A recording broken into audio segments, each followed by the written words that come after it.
Assalamualaikum warahmatullahi wabarakatuh. Fi hadhil fursah al-munasibah ana sa'aqra' lakum al-hadis as-samin min al-kitab al-hadis fil maddah al-hadis al-awwal.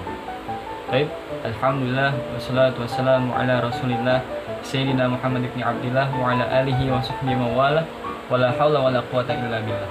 Allahumma faqihna fid din wa 'allimna at-ta'wil, amma ba'du. Baik, bismillahirrahmanirrahim. Qala al-Bukhari rahimahullahu ta'ala, haddatsana al-Humaydi qala haddatsana Sufyan qala haddatsani Ismailu bin Abi Khalid ala ghairi ma haddatsnahu az-Zuhri qala sami'tu Qais bin Abi Hazim qala sami'tu Abdullah bin Mas'ud qala qala Nabi sallallahu alaihi wasallam la hasada illa fi ithnataini rajulun atahu Allahu malan fasullitu ala halakatihi fil haqqi wa rajulun atahu Allahul hikmata fa huwa yaqdi biha wa yu'allimuha.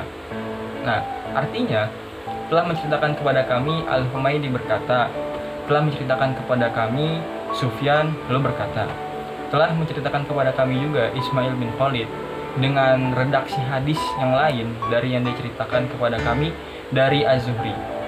Nah, berkata, aku mendengar Qais bin Abu Hazim berkata, aku mendengar Abdullah bin Mas'ud berkata, Nabi Muhammad SAW bersabda, tidak boleh dengki, tidak ada kedengkian, gak boleh dengki kecuali terhadap dua hal. Nah, yang pertama, seseorang yang diberikan harta oleh Allah lalu ia gunakan hartanya di jalan kebenaran dalam ketaatan. Nah, yang kedua, seseorang yang Allah berikan hikmah atau pemahaman ilmu lalu dia mengamalkan dan mengajarkannya kepada orang lain. Itu terjemahan dari hadis yang ke-8 ini. Nah, selanjutnya, apa sih yang kita bisa pahami dari hadis ini? Apa faedah hadisnya? Nah, ada beberapa poin. Itu yang pertama, bahwasanya mensyukuri harta yang kita miliki itu dengan cara menginfakkan dalam sebuah bentuk ketaatan kita, dalam sebuah bentuk amal ibadah atau fisabilillah gitu.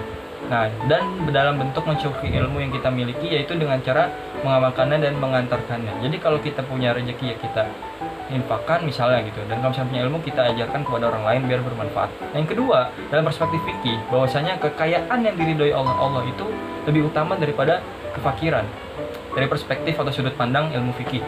Yang ketiga, dan dalam hadis dalam seorang hakim, yaitu barang siapa yang sudah memenuhi syarat-syaratnya, kuat dalam perbuatan-perbuatan yang hak, dan memiliki pembantu yang dapat membantunya dalam bekerja. Itu yang ketiga, itu poin yang ketiga. Nah, yang keempat, hasad itu dilarang oleh Allah. Dalam bahasa kita hasad itu ya iri lah, iri. Ya bisa juga diartikan hasud gitu. Iri itu dilarang oleh Allah.